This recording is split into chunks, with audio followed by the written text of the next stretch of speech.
자, 볼까? 자, 정신 차려봐.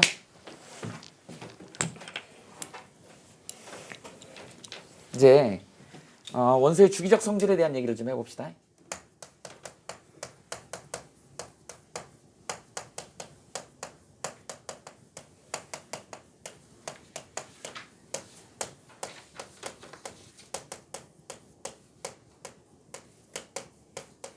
properties 이렇게 얘기를 하죠. 주기적인 성질 이렇게. 주기적인 성질에 이제 아까 앞부분에서 이제 왼쪽 하단으로 내려갈수록 오른쪽 상단으로 갈수록 이제 뭐 반응성이 크더라, 원자 반지름이 뭐 어떻더라, 이온화 에너지가 어떻더라, 전자 친화도가 어떻더라, 이런 얘기에 대한 얘기를 이제 시험에 나오는 위주로 이제 구체적으로 좀 얘기를 해볼게요. 먼저 첫 번째 뭐 할 거냐면 원자 반지름에 대한 얘기를 좀 해볼게요.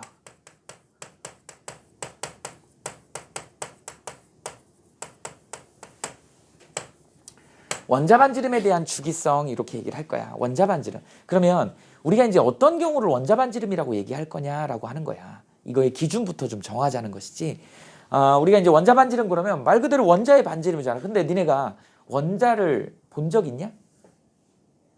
우리 원자를 봤다는 사람 있어? 없어요. 물론 이제 요새 뭐 현미경 같은 게 원자 현미경 같은 게 이제 개발이 돼가지고 원자를 갖다 볼 수 있는 그런 애들이 있긴 있어. 그런데 사실은 그거를 구현하는 방식이 우리가 이제 눈에 보이게끔 가시화시키는 건 실제 원자의 구조 앞부분에서 현대적인 모형 할 때 뭐라고 얘기했었니? 이런 식으로 얘기했었잖아. X축, Y축, Z축이 이렇게 있을 때 자, 우리 수소 원자 같은 경우는 어떻게 돼? 핵을 중심으로 해가지고 요게 이제 이런 식으로 요렇게 그리지 않았어? 이렇게 생겼다고 얘기를 했습니다. 실제로 이제 사진을 찍어보면 저렇게 생겼대. 그리고 저 이렇게 전자구름이라 그랬죠? 저 전자구름이 우리 이제 오비탈이라는 표현을 썼는데 저 전자구름이 몇 퍼센트라 그랬지? 90%. 발견될 확률이 저긴 사실은 전자 하나밖에 없는 거거든. 근데 불확정성 원리에 의해 가지고 저 전자가 어디에 있는지를 알 수가 없다 그랬잖아. 근데 쟤네들이 존재하는 확률이 90% 정도 되는 데가 우리가 사진을 찍어보면 저렇게 구름 형태로 보이더라라고 하는 거야. 그러면 이 바깥에도 확률은 있는 거 아니요? 나머지 10%가 확률이 있는 것인데 이게 만약에 원자라고 하면 니네들은 어떻게 할 것 같으니? 원자 반지름을 이렇게 잡을 거야? 이렇게 잡을 거야? 어디를 잡을 거야? 어디를 잡을 거야? 어디를 원자 반지름으로 잡을 거야? 그럼 여기서 여기 딱 눈에 보이는 90%까지 여기만 반지름으로 할까? 이거 애매해지는 거예요. 어디가 경계면인지도 모르잖아. 그러니까 어디까지 원자 반지름을 정할지가 굉장히 어렵더라는 거야. 그래서 우리는 이제 뭐를 쓰게 된 거냐? 원자 반지름은 국제학회에서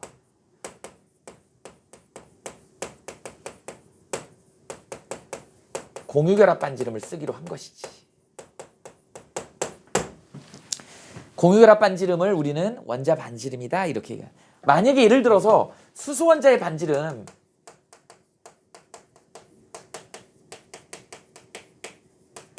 이거를 우리는 구해라 라고 하면 이제 어떻게 한다? 수소 기체를 가지고 따지는 거죠.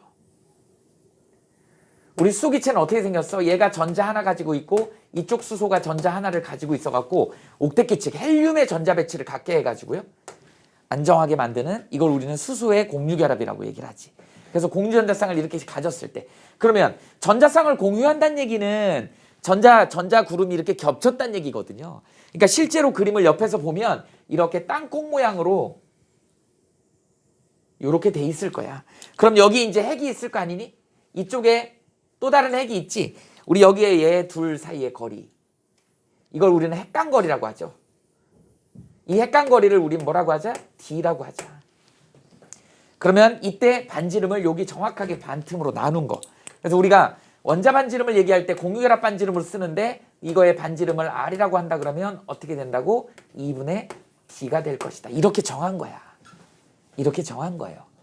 그래서 양 핵간거리, 핵하고 핵 사이의 거리를 D라고 했을 때 그거를 정확하게 반으로 나눈 거를 그냥 우리 수소 원자의 반지름이라고 하자라고 정한 거예요. 이걸 공유결합 반지름이라 그래. 공유결합 반지름이라 그래요. 그래서 이렇게 국제학회에서 우리 전부 다 약속을 한 거야. 여러분들 이렇게 알아두시면 됩니다. 이런 거 얘기하면 또 막 이제 딴지 거는 친구들이 있죠. 나는 아닌데, 난 좀 더 정확하게 하고 싶은데 라고 하는 과학자 중에 그런 사람이 있었어. 누가? 유명한 완데르발스라고 하는 유명한 사람이 있어. 그래서 우리가 보통 원자 반지름 그러면 이런 방식의 공유결합 반지름을 쓰기로 약속을 했는데 이 반데르발스 반지름이라고 따로 있습니다. 사실은 선생님도 반데르발스 반지름이 맞다고 얘기하고 싶어요. 이게 맞아요. 반데르발스는 무슨 얘기를 했냐면 이 수소 기체를 절대 영도 가까운 온도까지 가는 거지. 우리 0K지. 우리 절대 영도 가면은 어떤 일이 벌어지니? 자, 우리가 절대 영도라고 하는 게 연력학적인 방법에서의 의미는 우리 온도도 배웠지만 절대 영도가 의미하는 게 뭘까? 민규야, 여기 봐. 절대 영도의 의미가 뭘까요? 분자 운동이 올스탑이야. 엔트로피 제로야. 조금이라도 온도가 있으면 그 열 에너지를 받아가지고 어떻게 된다? 분자들이 활발하게 움직인다고요. 그런데 절대 영도가 되면 모든 분자들이 올스탑인 거야. 그러니까 절대 영도가 마이너스 273도죠. 여기까지 도달할 수는 없지만 연력학 제3법칙이지. 절대 영도에 도달할 수 없지만 절대 영도 부근까지 온도를 낮추는 거야. 수소 기체를. 그러면 어떤 일이 벌어질 거냐면 수소 기체가 이렇게 생겼을 것이야. 선생님이 한번 예시를 들어볼게.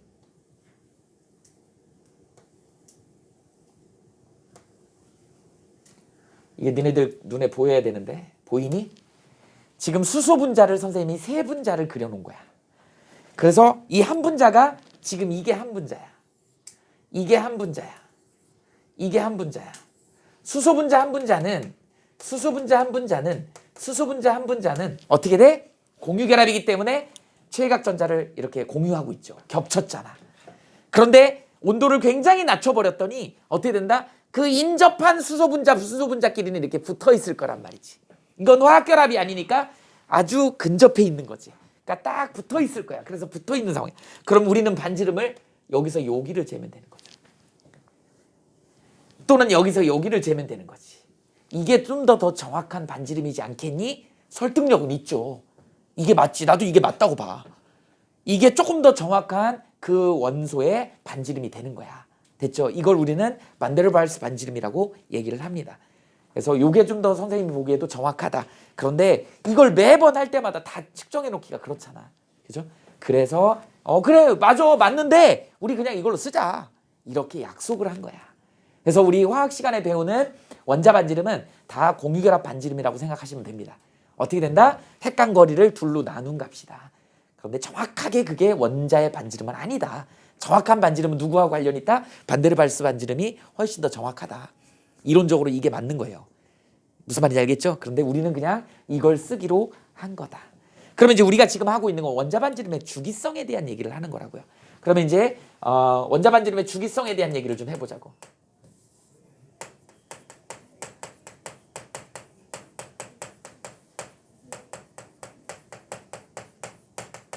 우리 주기율표를 간단하게 이렇게 이런 모식도로 한번 그려볼까요? 뭐 이런 식으로 그려봅시다. 주기율표 이렇게 생겼다 해봐. 그랬을 때 어떻게 된다 그랬어? 이쪽 아래로 내려갈수록 자 같은 족에서 아래로 내려갈수록 어떻게 된다? 여기에 이제 껍데기가 하나 있고 껍데기가 전자 껍질이 2개 있고 3개 있고 4개 있고 이런 식으로 되잖아요.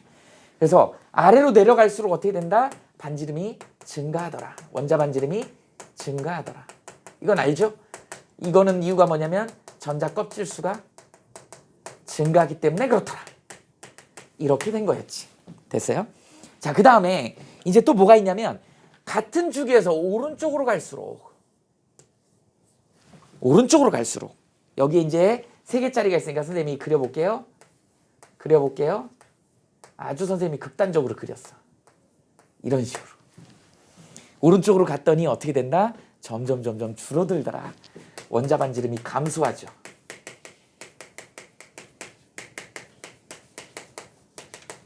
자, 같은 주기에서 오른쪽으로 갈수록 즉 뭐예요? 원자 번호가 커짐으로 반지름이 감소하더라. 이거를 설명할 수 있어야 돼. 뭐라고 설명해야 되냐면 전자 껍질 수는 동일한데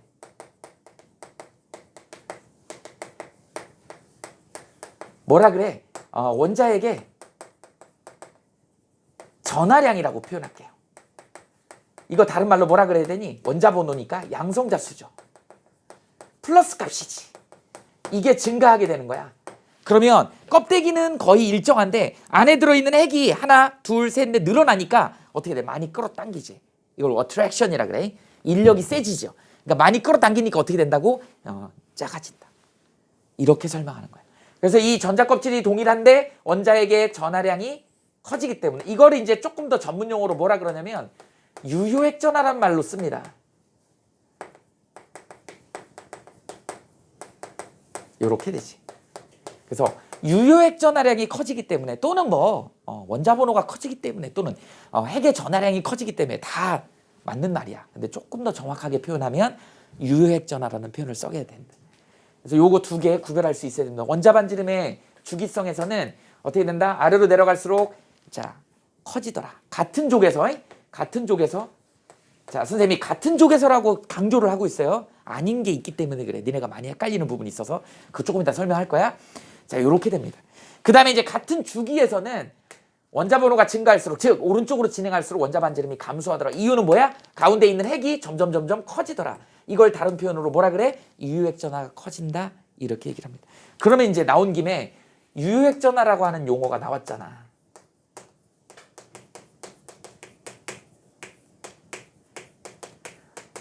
유효핵 전하라 그래서 effective nuclear charge 이렇게 얘기를 합니다. 핵전하인데 유효한 핵전하다. 그래서 유효핵전하라고 표현을 하죠. 유효핵전하를 우리는 이제 이렇게 쓰지. Z 뿔 따고 이런 식으로 표현하다. 이거 유효핵전하를 이런 식으로 표현합니다. 여기에 이제 뭐야? Z 마이너스 여기에 이제 뭐예요? 가려막기라고 해. 우리 영어로는 뭐라 그러냐면 쉴드 이펙트라고 그래. 쉴드가 뭐예요? 방패. 쉴드 친다 이런 표현 쓰잖아요. 그죠? 방패 효과야. 방어막 효과. 그래서 가려막기라는 표현을 쓰지. 그래서 얘는 뭐냐면 얘는 원자 번호라고 생각하면 돼요. 또는 뭐라 그럴까요? 원자 번호하고 양성자 수라고 생각하면 돼. 그러니까 얘가 뭐예요? 이론적인 핵전하지. 이걸 우리는 이론적 핵전하라 그래.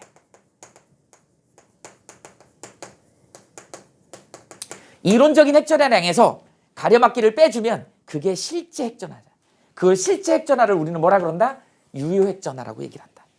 실제 핵전하를 얘기하는 거야.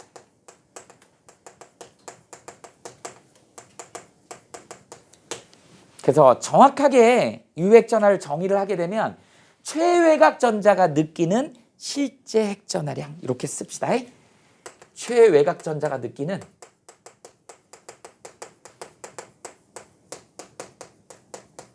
실제 핵전하량이야. 맨 바깥에 전자껍질에 있는 전자가 봤을 때 저 안에 있는 저 핵이 자기 주인이죠. 자기를 얼마나 인정해 줄 거냐 이게 중요한 거야. 근데 자기를 인정하지 않으면 이제 딴 데 가서 사고 치는 거죠. 그런데 그 주변을 맴도는 거야. 그런데 그걸 결정짓는 게 이미 안에 있는 핵의 성격은 정해져 있잖아. 이게 몇 번인지에 대해서 정해져 있는데 그 안에 이제 껍질이 몇 개 있느냐, 얼마나 가려져 있느냐에 따라서 걔를 느끼는 정도가 다를 수 있고요. 내 옆에 전자들이 얼마나 있느냐? 이것도 중요해. 경쟁자가 몇 명 있느냐도 중요하잖아. 그죠? 니네 대부분 요새 다 외동이잖아요. 외동 아니면은 동생 정도만 있잖아. 그러니까 니네는 뭐 먹는 거 갖고 경쟁 안 하죠. 근데 선생님 어렸을 때는 애들도 많이 낳았다고. 보통 뭐 이남 이녀, 뭐 삼남 삼녀 막 이래요. 5명, 6명씩 있어 집에. 근데 먹을 건 한정적인데 아버지가 뭐 통닭이라도 사오면 통닭 다리가 왜 2개밖에 없는 거예요. 그죠? 그거 먹으려고 서로 싸우는 거지. 경쟁을 하게 되는 거야. 경쟁자가 많으면. 같은 라인에 전자들이 많아버리면 어떻게 된다? 핵을 분산시켜서 가져가는 거야. 그거에 결정적인 게 전자의 반발력이야. 전자의 반발력으로 인해 갖고 핵의 인력이 무마돼 버리는 거야. 이런 걸 우리는 가려막기 효과라고 얘기를 한다. 그래서 이 가려막기 효과를 결정짓는 요소가 첫 번째 뭐가 있다고요? 안쪽 전자 껍질수야.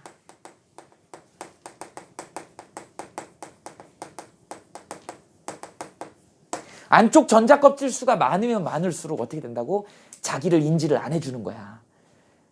그 유효액전화가 그만큼 작아지는 거죠. 선생님이 예전에 얘기했잖아요. 나트륨 얘기했잖아. 나트륨 어떻게 생겼어? 나트륨은 11번이야. 전자가 11마리 있다고. 그런데 이 11마리 전자가 다 동등한 전자인데도 불구하고 얘네들을 갖다 배치를 해봤더니 자, 여자친구가 콘서트 가려고 BTS 공연 표를 샀다 그랬잖아. 가운데 안에 잘생긴 오빠 11명이 들어있는데 이 오빠들을 보려고 11명 얼굴을 다 보려고 똑같은 돈 내고 갔단 말이야. 그랬더니 표를 끊어갖고 들어가서 입장을 했어요. 인터넷 예매해갖고 갔는데 입장을 했더니 자리가 첫 번째 자리가 있고 두 번째 자리가 있고 세 번째 자리가 있는 거야. 뭔가 기준이 있었겠지. 뭐 미모를 보고 판단했던지. 봤더니 안쪽에 아주 예쁜 애들 2명이 딱 앉아 있는 거야. 그 다음에 그 바깥에 조금 덜 예쁜 애들이 뭐 선생님이 외모 지상주의는 아니다. 좀 덜 예쁜 애들이 여기 8명을 꽉 채우고 있는 거야. 그러니까 10명이잖아. 얘는 아무 생각 없이 갔는데 여기다 놓네.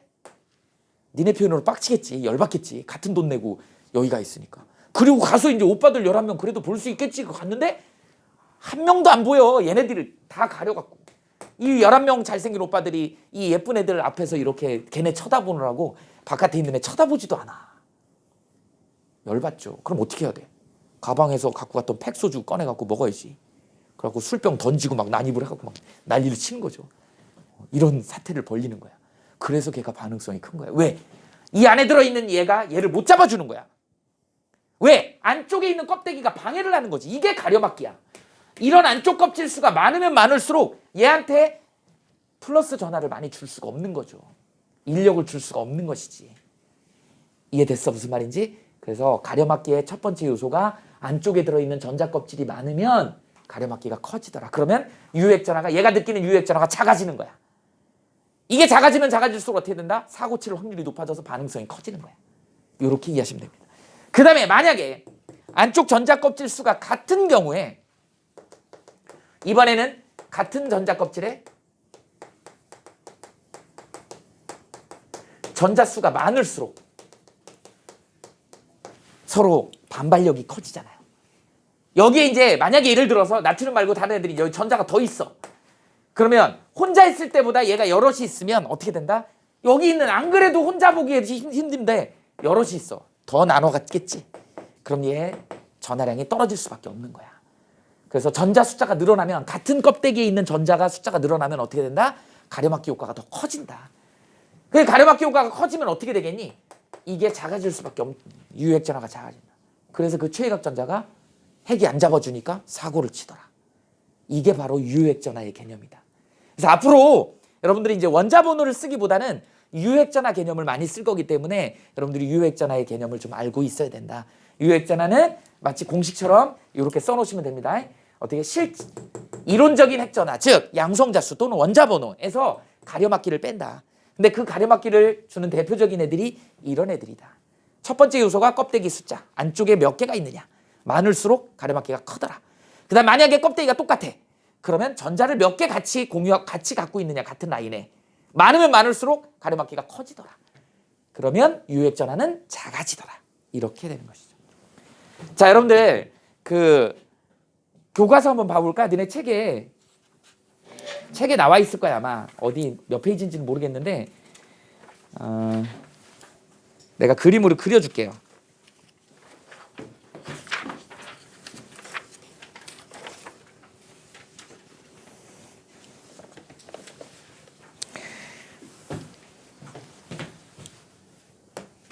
시험 문제 아주 잘 나오는 부분이기 때문에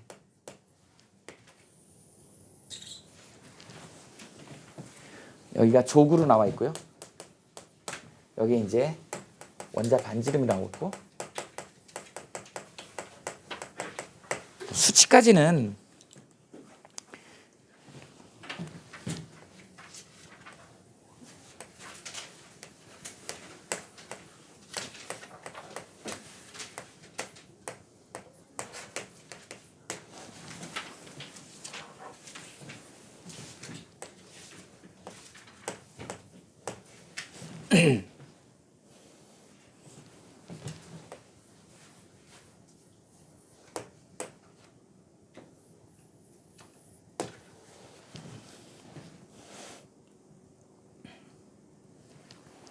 자, 이렇게 되어 있어. 1쪽.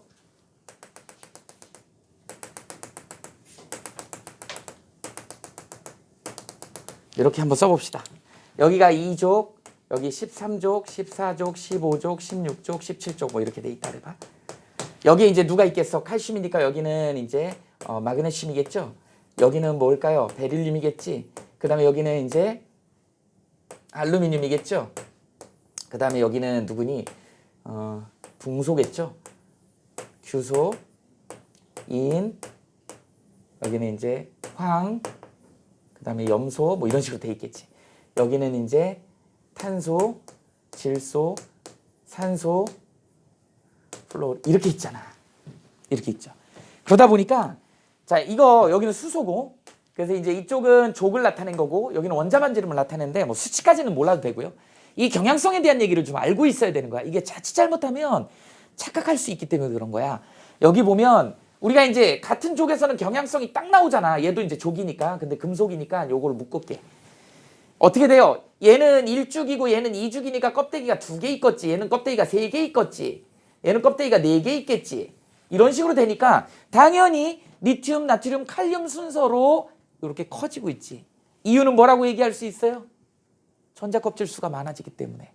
그러다 보니까 이거는 같은 족에서는 다 적용이 되는 거야. 같은 족에서는 다 적용이 되는 거죠. 선생님이 아까 같은 족에서는 이라는 단서를 붙인 이유가 이런 얘기야. 그런데 눈치 빠른 사람들은 여기서 이제 캐치를 했을 거야. 뭐예요?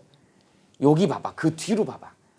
나트륨이, 리튬 라인이 어디에 걸려요? 여기에 이렇게 걸리지. 리튬 라인을 한번 그려볼게. 이렇게. 이걸 아셔야 된다는 거지. 리튬은 2주기야. 2주기임에도 불구하고 3주기에 있는 14족, 15족, 16족, 17족 애들은 2주기보다 3주기임에도 불구하고 반지름이 작더라는 거지. 무슨 말인지 알겠니? 이게 우리가 그냥 자칫 잘못하면 껍데기가 많으면 무조건 크다라고 하는 거에 저기죠. 경향성을 어긋나는 거지. 이거 조심해야 된다. 그래서 이 포인트가 시험 문제 되게 잘 나온다. 그래서 금속에는, 금속 파트는 이쪽 앞부분에 있는 애들은 이게 명쾌하게 해결이 됩니다. 2주기하고 3주기는 정확하게 4주기 껍데기가 많으면 당연히 크기가 커져. 그런데 금속하고 2주기 금속하고 3주기 비금속을 비교하면 3주기 비금속이 더 작더라는 거야. 꼭 기억하셔야 됩니다. 이거. 주기가 큼에도 불구하고 이유는 뭘까요? 이건 뭐가 안에 핵이 커가지고 많이 끌어당기는 거야. 주기가 하나 바뀌다 보니까 얘네들은 뒤에 있는 애들은 안에 핵이 커가지고 끌어당기는 힘이 더 세가지고 더 많이 끌어당기더라는 거지. 그래서 2주기에 있는 애보다 더 껍질이 하나 많음에도 불구하고 반지름이 작더라. 이거 꼭 그려놓으셔야 됩니다. 그래서 어떻게 돼? Na 여기다 예시를 든다 그러면 리튬의 반지름이 누구보다 크더라? 여기에 있는 Si, 그 다음에 P, 그 다음에 S, Cl 이런 애들보다 크더라는 거지. 얘는 껍데기가 2개임에도 불구하고 얘는 껍데기가 3개인데 얘가 더 반지름이 크더라. 이유는 이제 원자 번호가 커져가지고 많이 끌어당기기 때문에 상대적으로 수축이 많이 돼서 원자 반지름이 작아지더라. 이렇게 이해하시면 됩니다. 됐죠? 그래서 원자 반지름에 대한 주기성에 대한 건 요 정도 알아두시면 됩니다. 그럼 반지름 나오면 바로 이제 뭐가 나와야 되냐면 이온의 반지름이 나와야 되죠.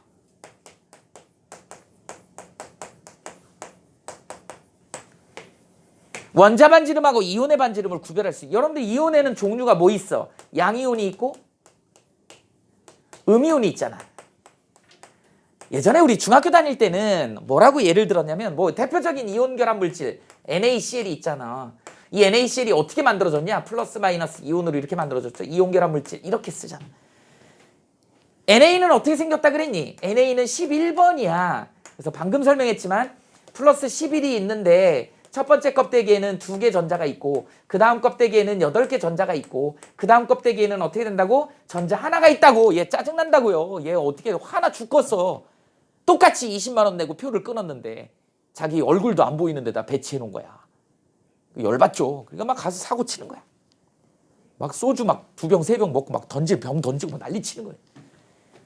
오빠 얼굴이라도 보여줘라. 그러면서 막 이렇게 던지는 거죠. 나 하나도 안 보인다. 근데 이 주최 측 입장에서는 플러스 11 입장에서는 쟤 좀 골치 아프잖아. 맨 바깥에 저거 괜히 받았어. 안정적이지 않지. 사고치고 막 난동 부리니까. 나가줬으면 좋겠어.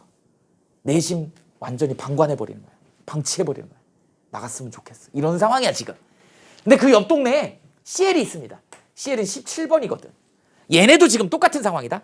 안에 잘생긴 오빠들이 17명 있어. 얘네도 똑같이 표를 끊었는데 2명이 8명.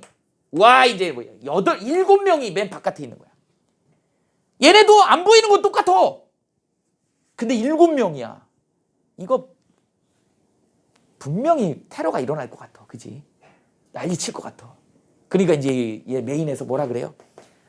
협상팀을 꾸려갖고 협상을 하러 갑니다. 뭐라고 가? 야 니네 7명이잖아. 니네 뭐 저기니까 힘도 세니까 한 명 더 데려와갖고 안정적으로 우리 막아줘. 우리 경호원 할래? 뭐 이렇게 된 거야.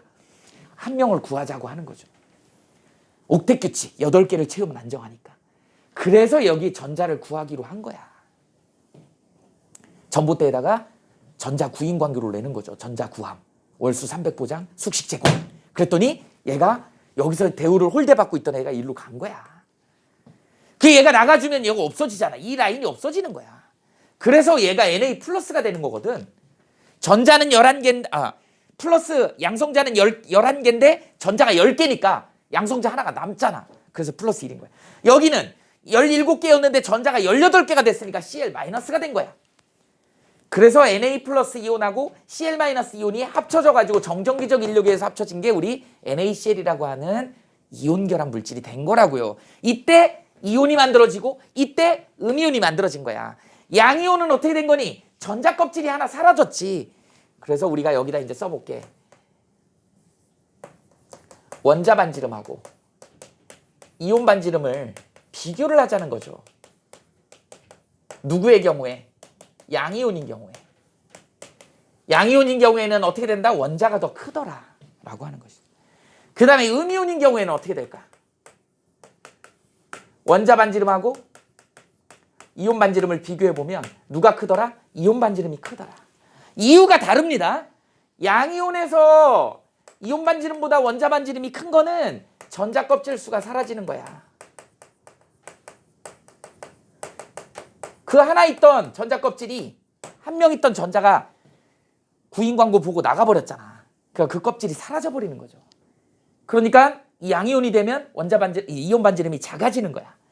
그래서 우리가 이제 그래프 같은 거 볼 때 이온 반지름이다 이렇게 표시했는데 이온 반지름이 줄었어. 그럼 걔는 금속이야. 1, 2, 3족이야. 1, 2, 13족 중에 하나야. 이렇게 이해하시면 됩니다. 이번에는 이온 반지름이 더 커졌어. 그럼 그건 비금속이야. 왜? 전자가 들어가서 뭐 때문에? 안 그래도 7명 있을 때보다 8명 들어가면 전자 반발력이 심해지죠. 이렇게. 이유까지 여러분들이 알아두시면 됩니다. 그래서 양이온하고 음이온은 이런 차이가 있다. 원자 반지름하고 비교하는데 이렇게 말로 나오는 게 아니고 그래프로 나옵니다. 또는 수치로 나와. 그래서 반지름이 커졌다. 그러면 이건 무조건 비금속이야. 반지름이 작아졌다. 그럼 무조건 금속이온이야. 양이온인 경우. 음이온인 경우에는 반지름이 커져야 된다. 너무너무 중요한 겁니다. 주기적 성질에서 압도적으로 많이 나오는 그런 내용이야. 이렇게 구별하시면 되죠. 그 다음에 이제 나오는 게 뭐냐면 등전자 이온에 대한 얘기예요. 전자가 같은 경우.